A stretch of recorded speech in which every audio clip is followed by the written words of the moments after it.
Na linha de raciocínio que eu estou montando, a didática, para ser mais exato, a gente vai dar uma lida nos artigos antes da gente começar a desenvolver uma prática nas ferramentas, tanto no Tokenomics Hub, no Machination, para quê? Eh, Quando eu estava desenvolvendo a Fitcash com outros pessoais, com outro pessoal, na verdade, né, com um grupo de founders, né, a gente teve muita dificuldade na hora de documentar o que a gente estava fazendo. Então, essa parte dos artigos é para gerar essa base de conhecimento, amadurecimento do projeto e ajudar vocês no desenvolvimento documental e também de amadurecimento da ideia em si, para quando vocês forem para a parte do código, ter uma estrutura, eh, 360, não só a parte do código em si, vamos supor, uma um dos elos da corrente, tá. E aí dando início no primeiro artigo, esse primeiro artigo ele fala sobre a moeda lá da Apple, da Apple, né, desculpa, da Apple, né, que é do macaquinho, que é aquele grupo lá que criou uma coleção de NFTs, que o pessoal gosta de direcionar do Neymar e outros, né, que são o Bored Ape, né. E aí, nesse artigo ele começa a fazer várias provocações relacionadas a outra token, criptomoeda, depende do grau de conhecimento e também de como é que você está familiarizado. Eu falo token, né, então, de vez em quando eu tenho que cuidar, esse grau técnico para chegar em todos os níveis de conhecimento, né. E quando a gente rebate sobre, por exemplo, quando a gente vai desenvolver um projeto, e mais relacionado a tokenomics, de fato, token economics, que é o termo usado pela Sherm. Aqui está a distribuição desse projeto, né, da Bored Ape, que o ecossistema de fundos, 47%, 15% para o Europa comunitário, distribuição da moeda para a comunidade, 15% para o laboratório que está desenvolvendo, 14% para o lançamento de contribuidores, seria praticamente para o investimento inicial, que antigamente se falava ICO, né, que hoje tem outras nomenclaturas, não só ICO. 8% para fundadores e 1% para caridade. Esse é o tokenomics ou token economics da Epiccoin, né. Aí também tem a questão do stake, que ele também, nesse artigo ele fala, até tem um meme aqui engraçado que, o devs é a questão de pressão sobre vendas de tokens. Aí eles para quem eu não para quem não está familiarizado com essa propaganda, é uma tipo uma cola dupla face, uma fita dupla face, mas é uma fita mais grossa, que até tá ali o nome, ó, o nome dela, que ela para qualquer coisa, então ela tampa o buraco. Então, praticamente, falando sendo mais direto no meme, para muitas soluções de problemas e gaps, né, buracos de projetos, vão fazer um stake que funciona. E aí essa provocação ela vem no sentido que, será que realmente funciona? Ou se o projeto de vocês, porque aqui é o meme ele pode ter várias interpretações, tanto provocativas no sentido positivo quanto negativas. Então, quando a gente pensa: "Ah, beleza, estou desenvolvendo o projeto e como é que eu vou fazer a venda dele?". Então como é que você vai gerar uma venda? Você pode pressionar em vários meios, né, prova de consensos, entre outros, né. Que aí o pessoal usa muito na engenharia de blockchain, mineração, entre outros.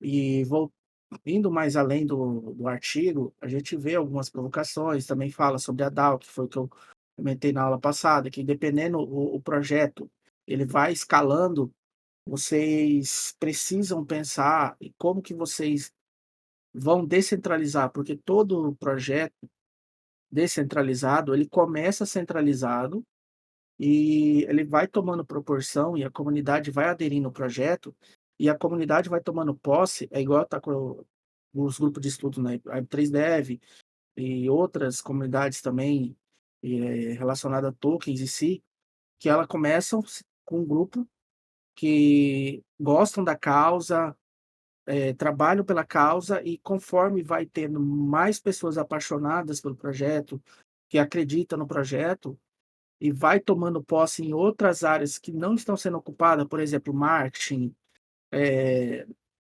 growth, que é questão do tráfego pago, orgânico, e entre outros que podem ter no projeto, isso você vai formalizando uma DAO.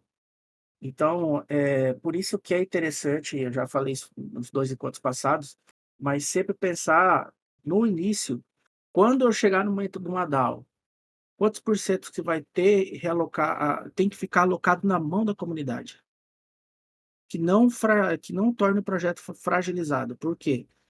Se agora montando cenários, montando hipóteses, vamos supor que junte, sei lá, igual aconteceu que eu vi, ninguém me contou, eu vi. Por alguns projetos, não vou citar projetos, porque isso pode denegrir a imagem, mas grupos de Reddit, em outros fóruns específicos, falando o quê? Galera, vamos se reunir, vocês coloquem ordem de venda entre 1 centavo a 10 centavos, na 11 horas da noite.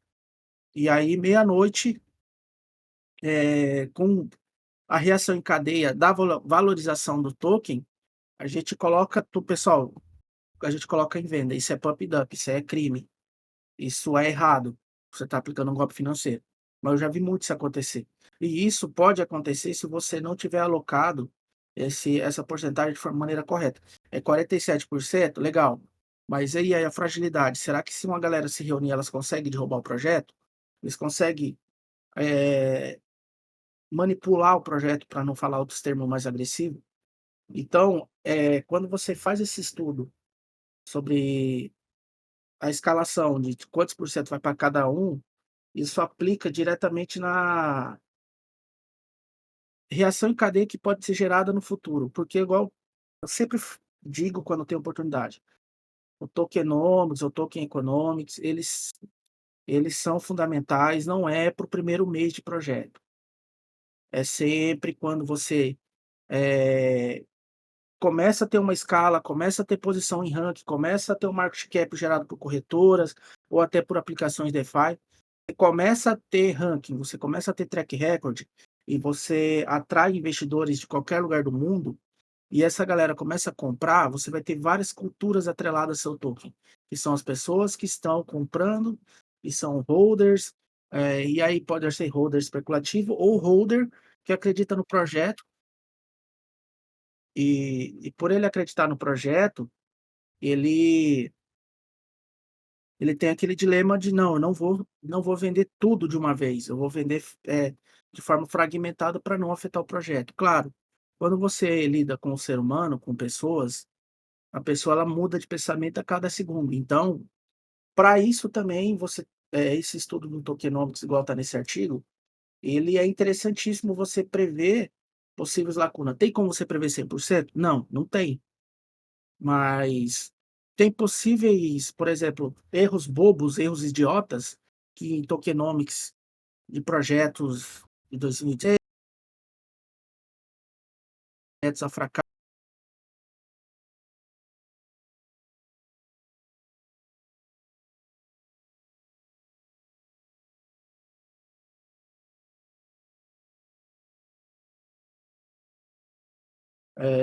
isso pode até ser um contrabalanço se, por exemplo, alguém quer manipular o mercado de uma forma estratégica, até concorrentes para afetar o projeto de vocês, que isso também acontece. A gente não quando a gente está lidando com um projeto Web3, a gente não pode ser inocente ao ponto de achar que o mercado é só flores. Não, até o Carl Amorim, ele fala que blockchain e DAO são porta de contato, é um mercado muito, muito agressivo. Até porque envolve bastante dinheiro e você está falando de uma forma globalizada. Isso eu estou falando diretamente a projetos, na fase inicial. A partir do momento que eles começam a escalar em DAO, e aí vocês têm todo o conceito estabelecido, tem como vocês, a teoria do caos e você aplicar a teoria do caos para vocês tentar amenizar, tá, essa questão de contatos. Eu estava até, fugindo dessa linha, ainda bem que eu lembrei e voltei. Aí ele vai falando em outras questões do artigo que, é interessante para ler com calma, não é uma questão de relevância agora, porque senão vai tomar muito tempo. Também fala sobre governança, tem umas imagens, deixa eu ver se eu já passei ela, que eu queria falar sobre a imagem, acho que eu já passei, deixa eu voltar para cima. Querendo ou não, passei rápido aqui, eu não vi. Ou pode ser outro artigo, eu acho que é outro artigo, legal. Eu acho que é esse aqui. Tá, aí partindo para o segundo artigo, pessoal, se vocês tiverem dúvida desse artigo do primeiro, vocês podem perguntar, tá? Eu tô seguindo mais ou menos na linha de aula, mas vocês podem me interromper a qualquer momento para tirar dúvida, trocar ideias, levantar o questionamento que eu deixei passar, tá? Fiquem à vontade. Aí voltando agora para o segundo artigo, a gente vê o segundo artigo ele sendo abordado a questões do avaliando o token utilitário, porque qual que são os dilemas do mercado? É security ou é utility? Isso eu falo do mercado de 2021, 2022. Porque, tem projetos que vai na linha, de buscar, investidores, tradicionais, fundo de investimento, entre outros, como startup, e esbarra nesse dilema. O meu token é utilitário ou ele é security? E aí, isso, querendo ou não, afeta o tokenomics de uma forma direta. Por quê? Porque quando você vai ver a questão do tokenomics de um security ou de um utility, você vê a questão de fluxo de caixa, governança, se tiver aplicação DeFi, a questão do colateral, se não, você só vê as questões de gastos e seguranças e também a questão de esforço da pessoa, que eu já vou explicar mais para frente o porquê. E aí vem um dilema, né, sobre o gasto e versus segurar, sobre a questão de hold, né. Aqui a gente vê esse grafo da Chainlink e basicamente, para ser mais exato, colocar o contexto do artigo, deixa eu só ver para não falar asneira, a gente vê que esse gráfico ele tem uma ressonância, eu não vou seguir tão técnico, acho que agora eu posso ser um pouco mais introdutório, mas aqui a gente pode ver a questão da ressonância, que é o que eu sempre venho falando. E é isso que, por exemplo, a Chainlink, ela tem um pouco de utility, um pouco de security. Security porque ela é uma empresa, só que aí que tá, ela é empresa, legal, mas a pessoa ela compra, esperando ter uma ação de dividendos com a Chainlink. Por que que eu falo dividendos? Não sei se todo mundo conhece, o termo dividendos do mercado tradicional. Ela só vai me render lucros sem eu fazer nenhum esforço? Não, a Chainlink ela tem a operação dela que você tem que comprar a Chainlink para você fazer a questão das aplicações de oráculo que a Chainlink propõe para fazer a conexão Web2 e Web3. Então ela tem uma base de utilidade que é o quê? Claro, esse aqui eu estou fazendo uma versão mais introdutória, mas claro, se vocês lerem o artigo, vocês vão ter uma imersão mais profunda. Mas como a gente está no no terceiro encontro, contando. É, é o terceiro? É. A gente está no. Só para não confundir a linha de raciocínio. A gente está no terceiro. Deixa eu só ver aqui que eu anotei. Se eu não me engano, a gente está no terceiro, fora a introdução. É, então, a gente ainda está pavimentando o caminho. E eu vou usar a T-Link mais na visão, fazendo uma provocação introdutória entre security e utility. Na questão de security é porque ela é empresa, ela tem funcionários e tudo, e ela por si só, até nos bootcamps e tudo, o pessoal fala que são uma empresa, mas ela por na contramão, ela o token dela em si é utility. Por quê? Porque as pessoas precisam dela para fazer as aplicações dentro do protocolo Chainlink, tá. E por que que eu falei dessa provocação entre esforço físico e o security? Muitos tokens são criados por empresa e a pessoa ela não tem nenhum esforço físico, nada, ela comprou aquele token, e aquele token, a empresa vai crescer e ela não vai ter nenhum esforço físico. Claro, o teste Rowe que fala isso, se é security utility, claro, é um dos testes, mas tem outros testes econômicos, mas a CVM e a SEC gosta muito desse, que vai na linha do utility e do security. Por exemplo, até teve a treta lá da Coinbase, Binance, até aquele debate do Gary, né, que eu não sei se ele ainda é o presidente da SEC, mas no período ele era um dos senadores lá dos Estados Unidos, que ela perguntou: "O Ethereum é commodity ou não é?". Resumindo, a Ethereum era utility ou é security? Aí o Gary deu uma volta muito gigante e não conseguiu fazer essa resposta que eu disse para vocês. Basicamente, o utility, ele tem que ter esforço físico de uma pessoa. A pessoa ela tem que ganhar com a utilidade, não como forma de investimento, tá? Isso, no livro Tokenomics, os autores abordam até que a SEC puniu, não lembro qual que foi o protocolo, colocou mais de 20 vezes no white paper que eles eram utility, mas a raiz do problema, quando foram ver, não era. A pessoa ela ganhava sem ter esforço físico, sem ter uma jornada de trabalho em si, com o token. Então isso se torna uma pirâmide, porque uma hora alguém não vai conseguir manter a cadeia funcionando.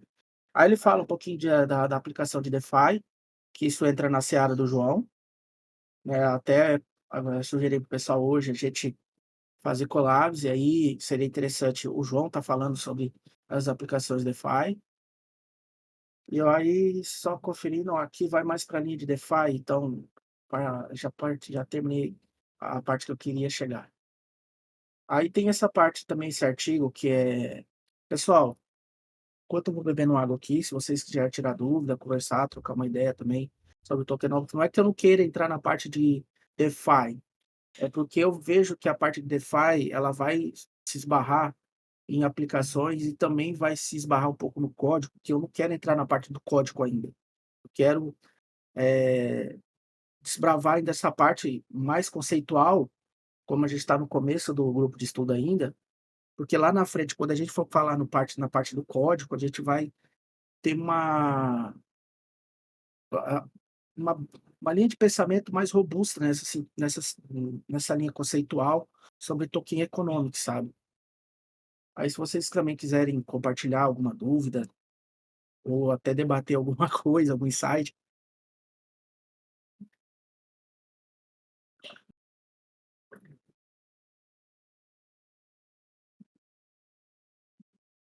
Então pessoal, lembrando também que a gente tem que fazer 5 perguntas para alimentar o quiz, e até para engajar a comunidade, mostrar que a gente está debatendo assuntos interessantes.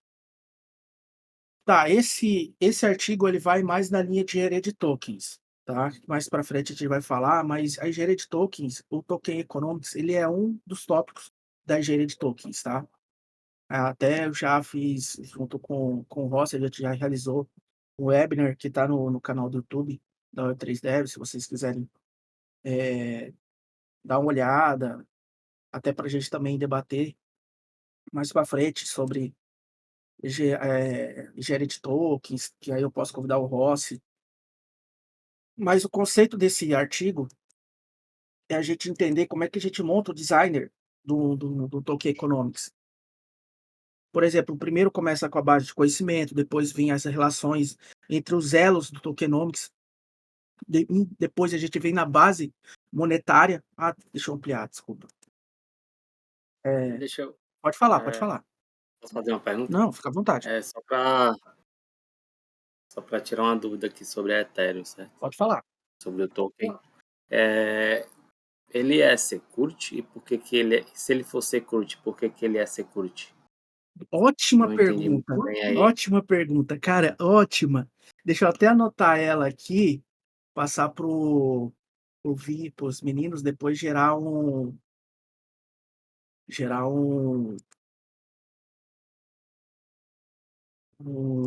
quiz. E assim, eu posso até, pessoal, Dani, Vini, depois vocês podem me orientar melhor formato. Eu tenho materiais sobre aquele debate do Gary com o senador. Vini e Dani, que eu sei que o Dani está aqui, depois vocês me orientem, eu peço que vocês me orientem qual que é o melhor formato que eu posso traduzir esse material para vocês, para a gente fornecer como tokenomics. A pergunta foi qual, não, como é que é? Se a Ethereum security ou utility, né? Só me corrige se eu.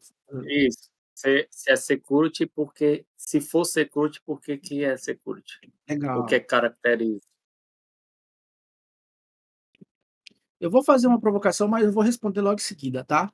Na sua visão, só para trazer você também para o debate, na sua visão, o que que você acha? É security ou utility? A Ethereum? Não, não que eu estou esquivando da pergunta, vou responder, tá? Fica tranquilo. É, meio difícil. Tá, eu vou. Bora fazer uma Definir. votação aqui, ó. Vamos fazer uma votação aqui no Boa, chat. Dani, boa, boa. Security or utility. Ou Legal. não sei. Boa. Ou Isso, tô boa, perdido, tô boa. perdido. Boa, Pronto. boa, Dani, obrigado. Ó, security, vou botar aqui um símbolo do, sei lá, cadeadinho. Outra pauta também interessante que a gente Utility. pode fazer é estudar sobre security e utility, mas eu acho que é mais para frente no tokenomics, tá? Ó, reaja aí, galera. Reaja aí no nosso. Cadê? Deixa eu achar as reações aqui.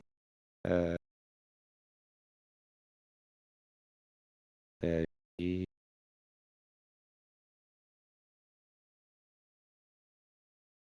security. Cadê?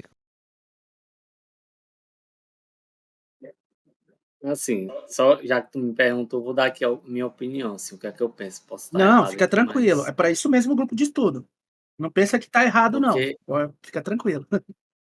em relação ao token, certo? Isso, Eu acredito que ele seja um utility, porque eu preciso daquele token para poder executar um contrato no meu na rede Ethereum, entendeu? sim. Ele, eu não sei se estou confundido, eu não sei se tu falou que security tem que gerar tipo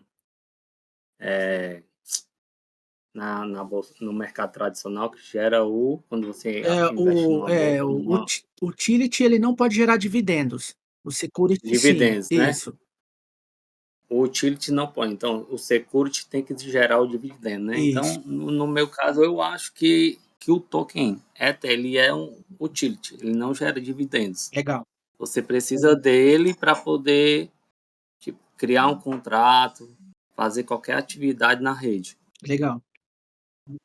Tá, é que assim, não quando a gente pega um projeto tipo Ethereum, é interessante a gente debater vários pontos, a gente pode até montar, Vini e Dani, depois vocês podem me orientar, e também a gente pode perguntar para a comunidade, a gente pode montar um estudo de caso sobre a Ethereum e a Security para gerar, Security Utility, desculpa. O que que a Ethereum é? A Ethereum e outros projetos também. Porque isso vai da interpretação. Mas baseado no que eu já venho e até o que o senador fez o debate com Gary, o sobrenome dele eu esqueço. Não é que eu esqueço, eu não lembro a pronúncia. É Garys, Gary Gensler. Isso, obrigado, Dan. Ele mesmo. O que que acontece com a Ethereum? A Ethereum, o primeiro ICO dela, eu não vou lembrar agora de cabeça se é Singapura ou é Malta, mas o ICO da Ethereum foi regulamentado num desses países. Até tem a entrevista do advogado, eu tenho nos meus arquivos, só não lembro o nome do advogado agora, mas tem um documentário que aparece o advogado que fez o ICO da Ethereum, explicando e tal, o Vitalik, mais outras pessoas que foi com o Vitalik, falando com ele para desenvolver o ICO. Então não teria problema ser security no início.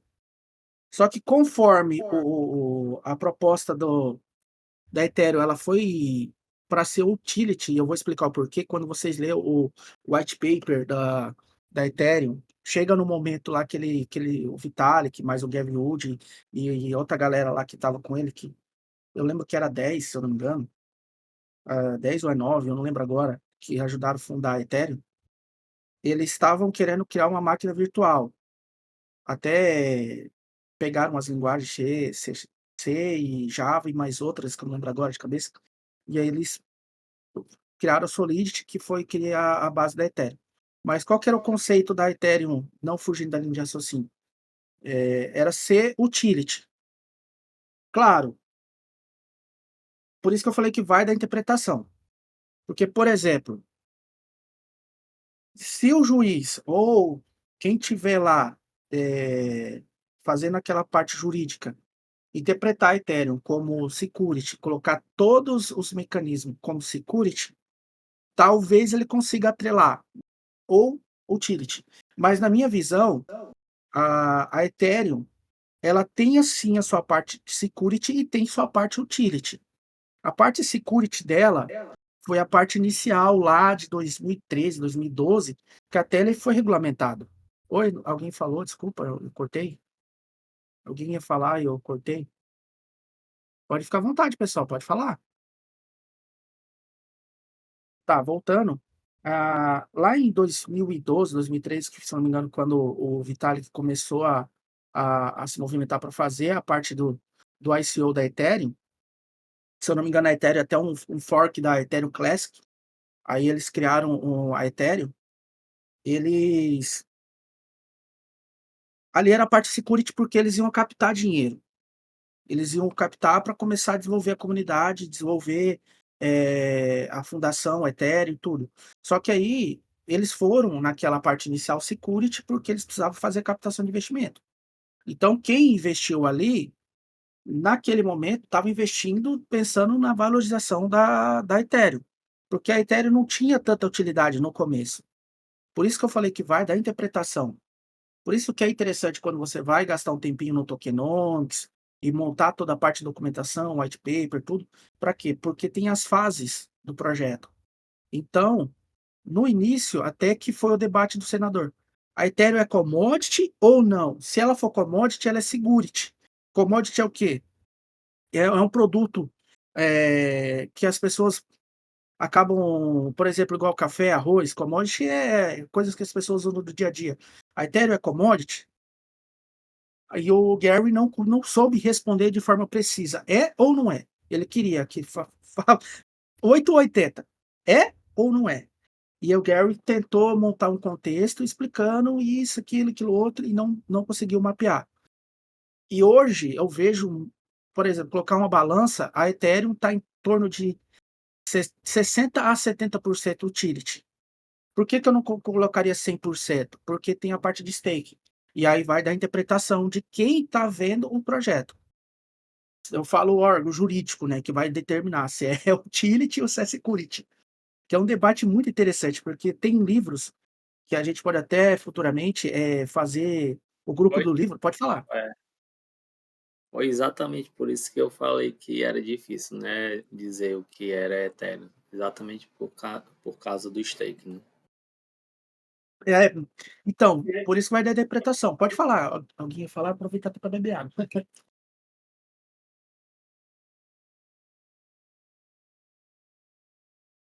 Oi? Tá, então vamos continuar a linha de raciocínio. Mas pode ficar à vontade, pessoal, tá? Para debater. Eu acho interessante essa linha de raciocínio. Por exemplo, o colega trouxe a Ethereum como essa pergunta e olha o nível de profundidade que a gente entrou, sabe? É interessantíssimo. E aí a gente pode gerar materiais depois. Dani, Vini, vocês podem me chamar no privado, o André também está aqui, para a gente gerar materiais sobre isso, tá? Eu tenho essa base de pesquisa sobre esse case do Gary, SEC, CBN. Aí também nesse artigo do designer de token, ele fala também sobre a questão de Web 2, Web 1, Web 3, qual que é a diferença, porque a Web 3 ela vem, se eu não me engano, 2015, quando foi o Gavin Wood, ele escreveu o artigo. Claro, tem vários níveis de profundidade. Você vai praticando a releitura do artigo, você vai pegando alguns conceitos. Quando você vê no primeiro momento, você não pega. Por exemplo, o Web3 hoje, eu vejo que os projetos, eles sim se tornam Web 2 no começo, conforme eles vão tornando escala, eles vão se tornando Web3, e sim, para ter aderência e continuar em crescimento, tem que sim ou trazer o conceito de DAO, ou se aproximar de conceito de DAOs, que eu vi alguns artigos também que eles falam semi-DAOs, que não é totalmente autônoma, mas tem alguns conceitos ali de DAOs, que aí entra mais na esfera da Ana, né, do grupo de estudo dela, que eu não vou se estender aqui. Aí ele também fala em questões de credibilidade, questão de venda e compra, aí também tem a questão de blockchain, que assim, eu estou tentando aqui não entrar muito a fundo, porque eu quero se estender nesses assuntos mais para frente. Aqui, ó, ele também fala, deixa eu colocar em tela cheia, a questão dos atores, ações, incentivos, que também, quando a gente vai desenvolver um, um designer de tokens, a gente pensa primeiro nos atores. Pode falar, alguém ia falar? Oi?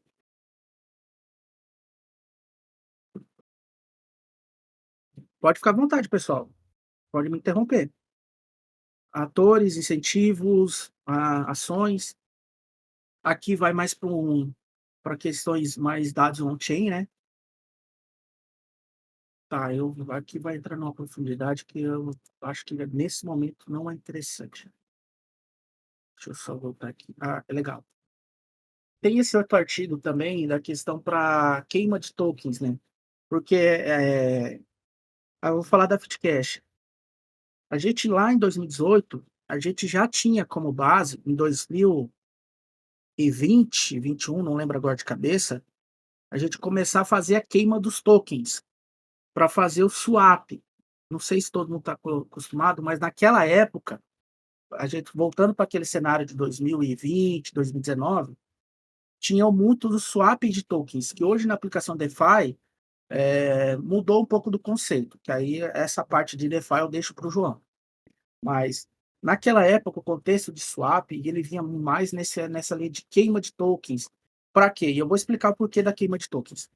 O projeto, ele fazia atualização com novos tokens, provavelmente com a blockchain nativa, por exemplo, a Binance e um monte de projeto, um monte. Eu não lembro agora todos de cabeça, mas a definição da Fitcash foi porque esses grandes projetos, Tron, Binance e outros, usavam a blockchain para desenvolver seus tokens lá dentro. E qual que era a trajetória do tokenomics, da fase inicial, a fase, vamos colocar assim, beta do projeto, era depois de 3 anos, a gente vai fazer a troca dos tokens da base da Ethereum para a nossa própria blockchain, a nossa própria, como posso dizer, nossa própria comunidade, não derivado da comunidade da Ethereum, porque quando você, por exemplo, desenvolve da Ethereum, você está atrelado à sua comunidade mais à comunidade da Ethereum. Talvez não faça sentido agora. Eu demorei muito para entender isso. Por quê? Isso eu comecei a entender meio que no dia a dia, nos bastidores. Por exemplo, você chega num evento, você chega a fazer uma negociação com algum parceiro estratégico. Eu falava Fitcash, legal. Aí ele falava, tá, qual que é a blockchain que vocês usam? Vocês têm uma blockchain nativa? Não, a gente tem a blockchain da Ethereum. Então, meio que a gente buscava ancorar na comunidade da Ethereum. Por quê? Ah, não, vocês é a comunidade Ethereum? Nossa, legal, comunidade grande, tem bastante desenvolvimento, aplicação, aplicativos carteiras que você pode atrelar seu token para você usar como carteira antes de desenvolver o seu. Eu falo até porque a gente listou a Fitcash no aplicativo carteira da Trust Wallet, que ela foi desenvolvida junto em parceria com a Binance. Então, essa fase de queimar os tokens, você faz o token, o fluxo inicial, e quando o projeto desenvolve o Siri, vocês almejam, que agora não precisa. Eu estou falando cenário de 2019, 2020, por isso que vocês vão achar, quando vocês estudam tokenomics, essa parte de queima. Nessa época, de 2019 a 2020 ali, o pessoal tinha mais essa visão de fazer o swap. Ó, você vai fazer a troca do token antigo pelo token novo, só que numa quantidade menor. Isso eu vivenciei no meu dia a dia. A gente já projetou nisso.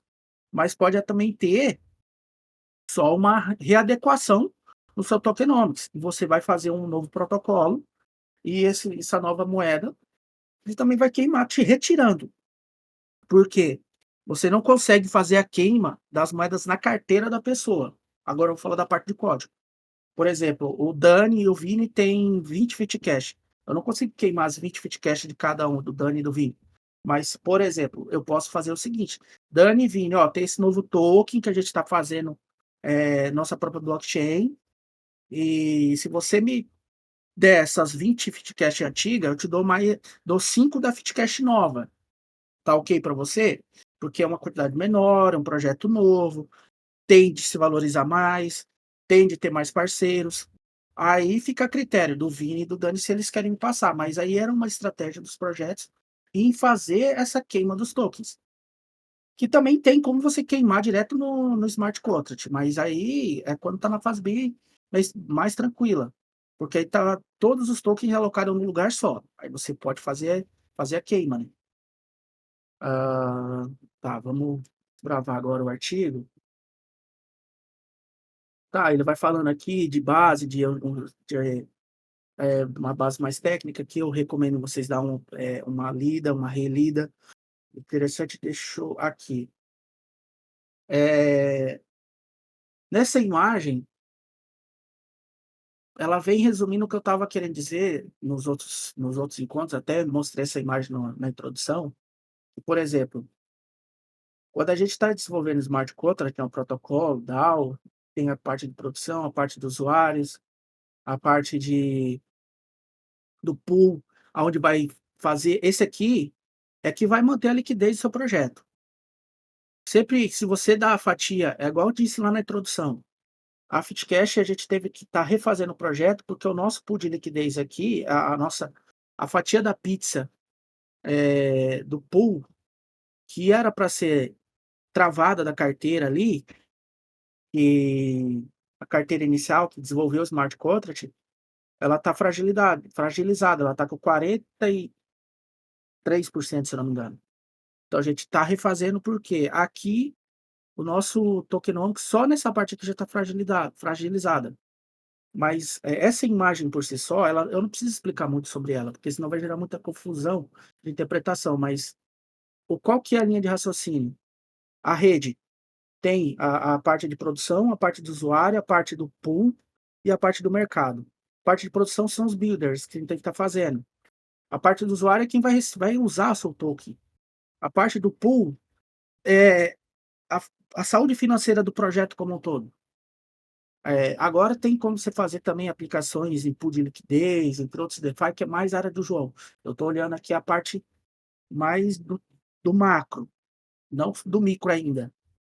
E também tem a parte do mercado, que aí você entra com a parte secundária, a parte primária. Deixa eu ver se tem mais alguma coisa interessante no artigo, que eu estou cuidando aqui a hora também, porque é um assunto muito denso, e aí se deixar, eu fico falando aqui, eu também gosto dessa área, eu sou pesquisador há algum tempo, e eu acabo buscando alguns cases, algumas coisas, e deixar eu fico falando, até extrapolo o tempo. Nesse outro artigo aqui, a gente vai se esbarrar na questão de baseados em reputação. Até tem um curso legal de NFT lá do Token de Mirror, que é para isso, falando sobre essa reputação e tal, que vem na questão de capital social. Eu queria ver se tinha alguma imagem. Aí, quando a gente começa a montar, a gente tem que sempre pensar nessa questão, ó, como o tamanho de dividendos pode se relacionar com participações pontuais. E sempre pensar nessa questão de incentivos dada a rede, como é que a gente vai manter a rede funcionando? Claro, no artigo eles falam dividendos, mas volta na quando vocês pensam em dividendos, até para voltando no case da Ethereum que eu estava dizendo, vai se esbarrar muito no termo dividendos, porque é o ganhos de quem está fazendo tá atuando na comunidade, tá atuando no protocolo. E aí esse dividendos, ele se torna uma forma de valorização e incentivo para quem que aí vem a questão da reputação. Por exemplo, eu estou aqui liderando um grupo de estudo, vamos supor que eu ganhe um token por reputação por estar liderando um grupo de estudo. Esse seria o meu dividendo, sabe? Isso seria o meu retorno. Aí aqui vai mais, tem uma profundidade maior, sobre reputação, governança, que eu estou querendo mostrar para vocês já começarem a ler, criar um ambiente já com vocês, para futuramente a gente pegar artigos como esse e debater. Porque quando a gente fala de reputação, de governança, é interessante ter um debate para ficar algo enriquecedor para mim e para vocês. Pessoal, a gente falta 4 perguntas ainda. Aí, até porque ainda está quase estourando o tempo. Pessoal, vocês têm mais perguntas que vocês queiram fazer sobre os artigos de hoje? A gente tem mais 4 perguntas para ser feita, para passar para os meninos depois do squad midiático. Aí eu deixo agora para vocês, deixo aberto se vocês quiserem fazer perguntas. Até convido, né, que seria interessante ter essas perguntas, né? Boa tarde, meu caro, tudo bem? Tudo, e você, como é que tá? Tudo certo. Deixa eu te perguntar uma dúvida que eu tenho Pode aqui, acho que fazer. talvez seja bem básica, mas é que eu não manjo nada desse Não, assunto. fica tranquilo. Eu queria saber como que se dá o preço inicial de um token e como que, que as pessoas que desenvolvem tokens escolhem a liquidez, o volume de token que o cara vai Legal. lançar. Dá o preço inicial. E se forma liquidez, né? Isso. Tá. Ótima pergunta, e essa pergunta ela pode ser respondida em 2 grupos de estudos, tá? No Token Economics, que é o meu, eu vou falar de forma macro, e isso aqui eu vou até deixar em parênteses aqui, para quando a gente for fazer o Collabs, eu e o João, a gente pode falar nas 2 searas, tanto na aplicação DeFi também. Por quê? Porque tem como você criar os pool de liquidez agora de tokens específicos. Por exemplo, tem um token lá, eu quero gerar um pool de liquidez, e aí esse pool de liquidez, eu gero os mecanismos lá, que eu não vou entrar, porque aí é mais assunto do jogo, na área de DeFi. Eu vou responder na área de tokenomics de forma macro. Quando você olha porque nem todo token, que também, quando você começa a estudar livros e artigos, nem todos os tokens têm aplicações DeFi, nem todo mundo vai pelo lado de aplicação DeFi, que é o AMN, Uniswap, PancakeSwap, e tem outros tokens de utilities que eles vão em outra linha de raciocínio. Tá? Eu vou abrir aqui o Vobble Quantico. E aí eu vou montar o cenário de 2018, 2019 e 2020. Aí 2021 para frente, eu acho que eu também posso dar uma explicada, mas eu não vou entrar tanto porque é mais seara do João. Quando a gente olha, por exemplo, não, vou abrir da FitCash. Deixa eu ver se a FitCash está aqui ainda. Porque como a gente está refazendo o projeto, tem uns sites de cotações que desativam a FitCash. Deixa eu ver se ainda está aqui. Não, na Binance está. Não, mas eu acho que vou depois para ter que pôr para Bica, tem os dados antigos da FitCash. E eu vou te mostrar. Tem alguns raciocínios que você aplica quando você vai desenvolver um token. Você vai criar um token, me ajuda só para montar um cenário, para trazer todo mundo a bordo. Você quer montar um token, pensa numa área que você quer montar um token aí. Um token para Não, qualquer coisa, qualquer coisa. já tenho ela em mente aqui. Eu tava pensando no token de jogos. Legal. Jogos Token para Web3. jogos, tá, legal. Isso. Qual que é a base de blockchain, a base nativa que você vai usar? Qual que é a blockchain que você vai usar?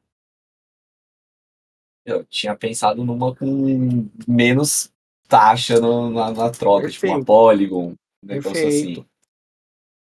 Por que eu perguntei isso? Eu posso até me estender mais, mas eu vou usar só esses 2 fatores que você colocou. Por exemplo, na época, a taxa da Ethereum, por que a gente escolheu o Ethereum, a Fitcash? A Ethereum, para a gente, em questão de segurança, em 2018, a gente estava com muito medo da blockchain ser hackeada. A gente tinha criado na base da Waves, a gente até recebeu proposta da Tron, só que a Tron, a comunidade dela não era tão grande quanto a da Ethereum, porque a Tron, na época de 2019, quando a gente recebeu o convite para migrar para a Tron estava escalando. Foi bem na época que o Just, se não me engano, que é o CEO da. Eu não lembro, não sei se ele agora já é DAO, mas na época ele era o CEO da Tron. Ele estava propagando ela, desenvolvendo, fazendo bastante projetos para expandir a Tron. E foi bem na época que ele estava tentando tentar conversar com o Warren Buffett. Aí ele até conseguiu o almoço e tal. Mas por que eu entrei nessa seara? Quando você vai montar um token, você tem que pensar, primeiro, qual que é a blockchain, questão de segurança, questão de taxa que você falou. Legal. Você definiu, eu já defini, é Polygon, por causa das taxas. Legal. Qual que vai ser o segmento do mercado que você vai atuar? É game? Legal. Quem que é meus principais concorrentes? Eles têm tokens ou eles não têm? A área que eu quero entrar, aí vai na parte de benchmark, né? Que a administração fala muito isso. Beleza. Meus concorrentes, diretos e indiretos. Talvez você não tenha concorrente direto. Meus concorrentes diretos têm. Aqui, ó. Eu gosto desse site porque ele mostra os concorrentes da Fitcash. Concorrente da Fitcash na época, aí hoje ainda, porque o nosso token está ativo e a gente está atualizando, é a Tilis, Flow. A Tilis, para quem não está familiarizado, é aquele protocolo de Malta que desenvolveu os fan tokens, né? Que é NFT, do PSG e de um monte de time grande. Então, o principal concorrente da Fitcash é a Tilis. Tá, então eu abro a Tilis aqui, até cuidando do tempo. A gente vê a quantidade de. Cadê que tá aqui embaixo? Aqui, ó. Quantidade máxima do token, de tudo, foi gerado no início do projeto 8 bilhões. Então, 8 bilhões, vai estar aqui, ó. Ela vai sempre estar aqui. Para ela, tipo, ela deve ter uns 6, né? Acho que tem uns 6. Deve ter uns 5 anos de projeto já, a Tilis, ou mais. Ela vai sempre estar nessa faixa etária aqui, ó. Dos 9 centavos de dólar, 10. A não ser que aconteça, aí é um fator geopolítico, que eu, mais para frente eu quero trazer base acadêmica, isso não é especulação minha, não é achismo, que se, por exemplo, o Bitcoin e Ethereum por algum motivo, atingir um topo histórico, aí o preço automaticamente sobe. Por quê? Porque esses valores aqui, que são vendidos em corretoras, eles automaticamente sobem e o valor do token também sobe, entendeu? Então, por isso que na hora de você do seu token, que é a quantidade máxima, se você colocar ele muito próximo de bilhões, você vai estar na casa de centavos por exemplo, se for milhões, vai estar na casa de reais. Entra numa em outra vertente, que entra em outro paralelo, e até brincar universo paralelo, que é o quê? Só um parênteses, Oi? só um Pode parênteses, falar, só um parênteses aqui para não perder pode falar. a ideia aqui. É, eu sempre tive uma dúvida em relação a isso que você falou. Quando o Bitcoin sobe, as altcoins todas sobem. Mas eu nunca entendi por que o Bitcoin ele tem o seu valor aumentado e as outras altcoins que não fizeram Cara, nada. perfeita Não tem pergunta. não tem nenhuma inovação, não tem nada e eles conseguem acompanhar um pouco dessa alta. Nossa, Onde é que perfeita, está a perfeita associação do pergunta. preço? Ótima pergunta. Sabe por quê? E eu nem vou mudar a página. Ó, esse preço aqui são os preços vendidos em corretora. Não é corretora DEX, tá? O pessoal hoje está muito acostumado com a aplicação DeFi, mas quando você olha de forma macro, eu gosto de falar de forma macro e micro, porque quando você estuda economia, tem economia macro e economia micro. O DeFi é como se a gente estivesse na Bolsa de Valores. Na Bolsa de Valores tem ETF, tem. Nossa, eu esqueci, mas tem vários tipos de aplicações dentro da Bolsa de Valores. Eu estava fazendo aula de contabilidade na faculdade e eu estava debatendo isso com o professor. Tem vários tipos de aplicações dentro da Bolsa de Valores. Hoje, o mercado de Web3, ele tem isso. E DeFi é um segmento de mercado, tá? Porque, por exemplo, para você entender isso, você não tem que olhar diretamente no mercado DeFi, no mercado DEX. Porque aqui você tem que olhar de uma forma macro, tá? Por que ele se valoriza? Porque aí você vai olhar aqui embaixo, é, corretoras e mercados. Da Chile mesmo, não vou mudar. Aqui embaixo, isso eu falo porque eu vi, assim, era diário. Eu olhava isso tomando café. Todo dia de manhã eu abria o da Fitcash, abria dos principais concorrentes. Ó, na Binance, a Chiles, em dólar, movimentou 15 milhões hoje, 24 horas. O preço da Binance, é, o preço da Chiles vendido na Binance é 9. Isso eu não estou falando, pessoal, não é recomendação de negócio, não é recomendação de valor de investimento. Eu estou falando isso de forma analítica entre com relação de tokenomics, sabe? Token economics também. Os dois termos são usados. Quando você olha, é aqui que você vai entender por que a Chiles está se valorizando. Qual que é a corretora que está movimentando mais ela? Até o pessoal, quando eu falei uns 2 encontros atrás, sobre market cap e tal, o pessoal até pensou que eu estava falando na visão de DeFi. Não, estou falando na visão macro, visão geral de mercado. Porque essas movimentações aqui, ó, que faz o ranqueamento do token.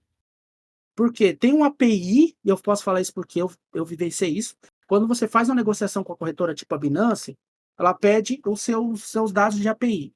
O smart contract, site, todos os dados técnicos do token, ele pede e ele vai fazer a listagem do token na corretora. E aí, a listagem, você pode, na época, a gente pagava por uma moeda só, uma troca. Por exemplo, Fitcash por dólar, então era só Fitcash por dólar. Ah, não, Fitcash por Bitcoin, Fitcash por Ethereum. Tudo isso a gente negociava com a corretora para listar e ter aonde o mercado gerar liquidez para o meu token, que era a Fitcash, no caso. Aí, voltando para a linha de raciocínio, eu estou tentando não me imergir tanto por causa do tempo, a gente tem 4 minutos só para terminar. Quando você olha o Bitcoin valorizando, você tem que olhar o que está acontecendo, ou os tokens valorizando, desculpa, você tem que olhar isso aqui, as corretoras que estão movimentando o token. O Bitcoin subiu. E aí, eu vou te explicar o porquê que o Bitcoin sobe, todos os tokens sobem. Porque se automaticamente 75 satoshis de Bitcoin equivale a 5 mil reais, vamos supor. Amanhece o dia amanhã, vale 10 mil reais. Automaticamente esse valor aqui é corrigido. Por quê? Porque o token ele não é vendido por reais na corretora. Ele é vendido por Bitcoin. Entendeu? Então, automaticamente, se o Bitcoin ele faz essa correção tanto para cima quanto para baixo, o token ele se valoriza. Por exemplo, a Chiles. Então, por que todo o mercado Web3, eu mesmo sou um dos que fica mais feliz quando o Bitcoin sobe, Ethereum sobe e o mercado está subindo. Porque o meu Bitcoin, sem eu fazer nada, ele se valoriza. E isso eu estou dizendo sem fazer nada, porque automaticamente você tem um trabalho em volta do token. Mas se o mercado todo sobe, é a mesma teoria do dólar com o mercado tradicional. quando o dólar sobe, o mercado brasileiro sobe ou desce, tem toda aquela agitação de mercado. Isso, as âncoras cambiais do mercado blockchain Web3 é Bitcoin e Ethereum. Então, se os dois acabam tendo uma oscilação positiva ou negativa, isso afeta em toda a cadeia dos tokens. Todas. Altcoins, tokens da Ethereum, Solana, Polkadot, tudo. Por quê? Porque se ele está sendo vendido em corretoras com os pools de liquidez maiores, não aplicações DeFi, porque aplicações DeFi são aplicações micros, tá? Porque as aplicações DeFi, elas vocês podem fazer, mas talvez vocês não tenham amplitude como uma corretora tenha de movimentar.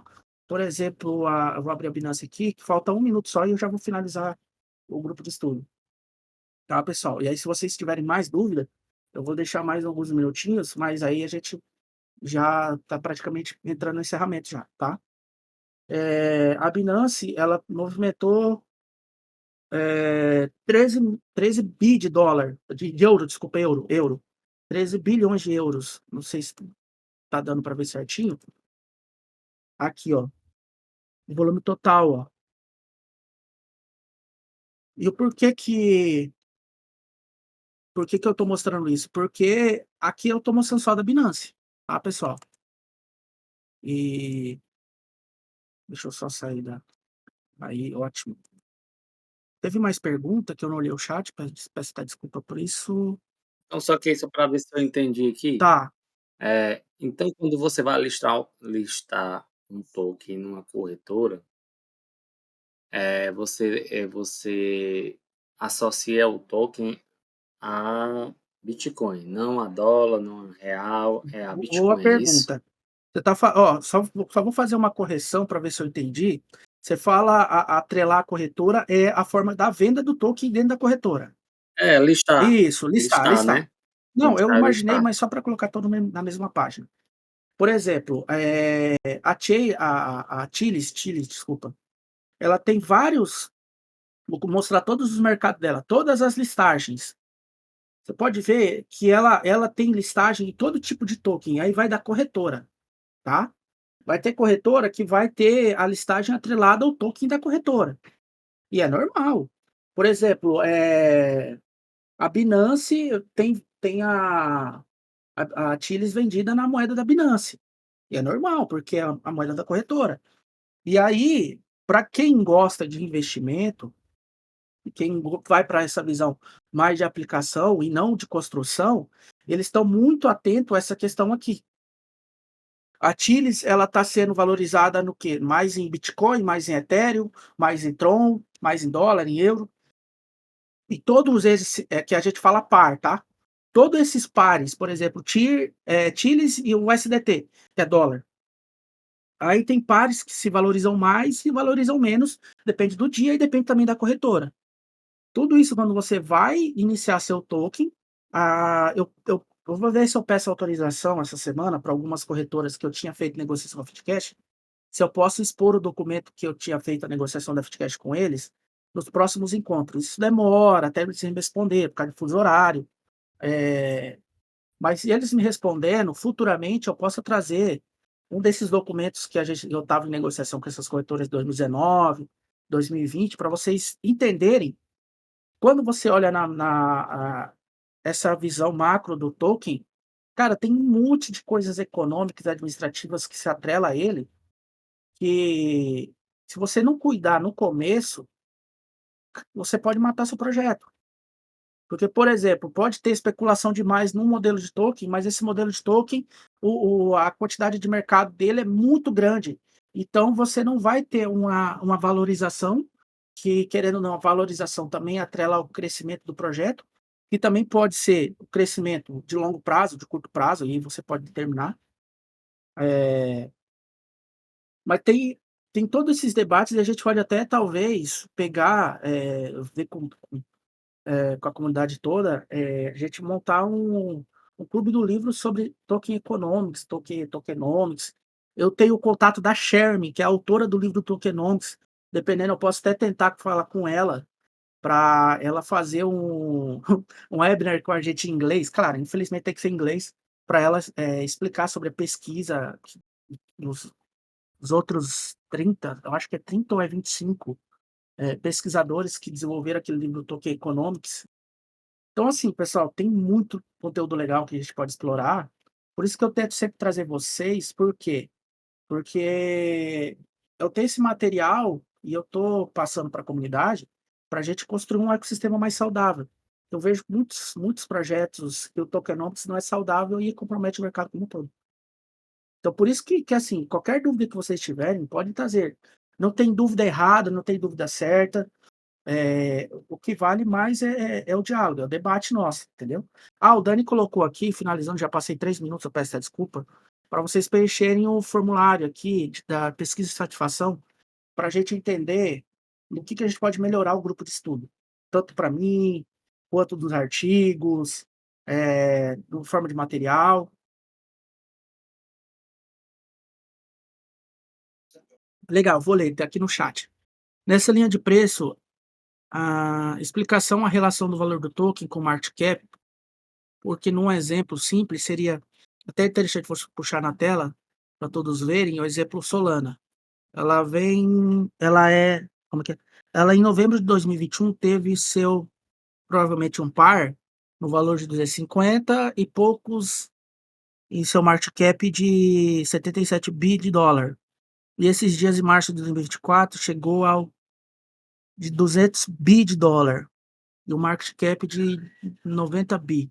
Cara, eu acho que esse assunto a gente vai se estender muito. Eu vou colocar a pergunta aqui e eu vou dar uma sintetizada no assunto para a semana que vem a gente abordar, e eu vou colocar em disclaimer aqui na página do nosso, para trazer para a semana que vem, que eu já me estendi 5 minutos, e aí eu vou ficar devendo uma pergunta para a semana que vem, e a gente faz 6 perguntas semana que vem daí, tá?